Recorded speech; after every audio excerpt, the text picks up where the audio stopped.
دریا کے کنارے چکر لگانے لگی۔ حگن طاق میں تھی۔ 1 2 3 7ویں چکر پر وہ یک لخت آگے بڑھی اور آن کی آن میں اس نے بہن کو دریا میں دھکا دے دیا۔ پانی میں ایک چھپاکا سا ہوا اور بس۔ چرہی نے دلہن کا اتارا ہوا سرخ لباس، ٹوم، گہنے جلدی جلدی خود پہنے اور بھاگم بھاگ واپس آئی۔ دیکھا سب باراتی اسی طرح سوئے پڑے ہیں۔ وہ چپکے سے ڈولی میں جا کے بیٹھ گئی۔ کسی کو کانوں کان خبر نہ ہوئی مگر بھائی جاگ رہا تھا اور وہ سب کچھ دیکھ رہا تھا۔ اتنے میں پیپل کی ڈال پر ایک کوا آن بیٹھا اور پکار پکار کر کہنے لگا، جے کوئی سندا گندا ہووے تے میری گل غور نال سنے۔ جیڑا میری بیٹھ چوکے انہیں آنکھ تے لا دے گا اسے ویلے سجا کھا ہو جاوے گا۔ اگر کوئی سنتا ہو تو میری بات غور سے سنے۔ جو کوئی میری بٹھ کو اٹھا کر اندھی آنکھ پر لگائے گا اسی وقت بینا ہو جائے گا۔ بارات میں ایک آدمی جاگ پڑا۔ اس نے دیکھا کہ ایک نوجوان آنکھ پر پٹی باندھے لیٹا ہے۔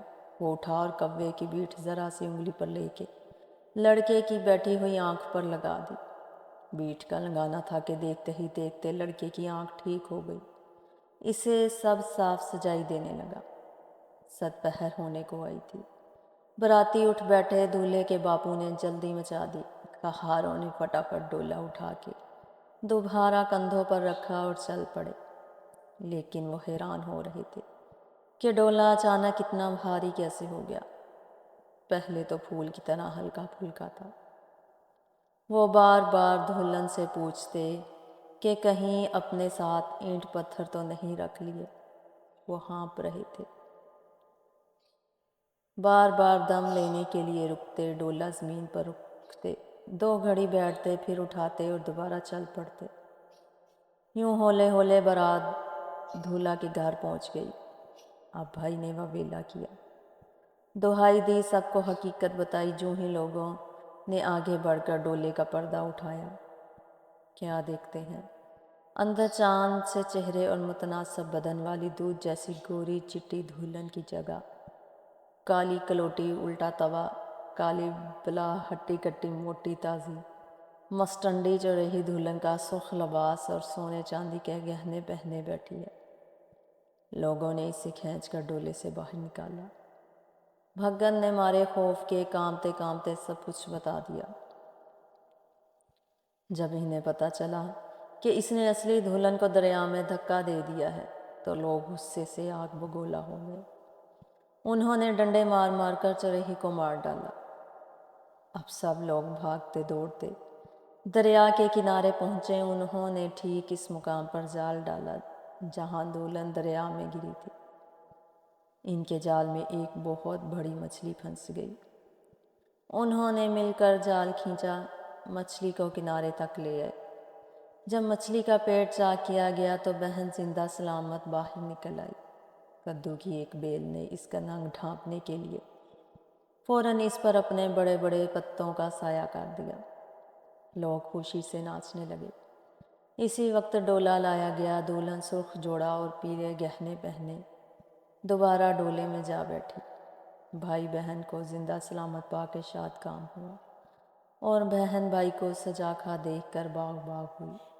بھائی ہنسی خوشی واپس گھر کو ہوا۔ بہن شرماتی لجاتی اپنے سسرال چلی۔ انہیں ودا کر کے میں بھی اپنے گھر واپس لوٹ آئی۔ اینی میری بات اتوں پئی رات، چھتنا سی کوٹھا چھت لئی سوات۔ میری کہانی اتنی ہی تھی، اوپر سے رات ہو گئی۔ میں نے کوٹھا تعمیر کرنا تھا اور کوٹھری تعمیر کر لی۔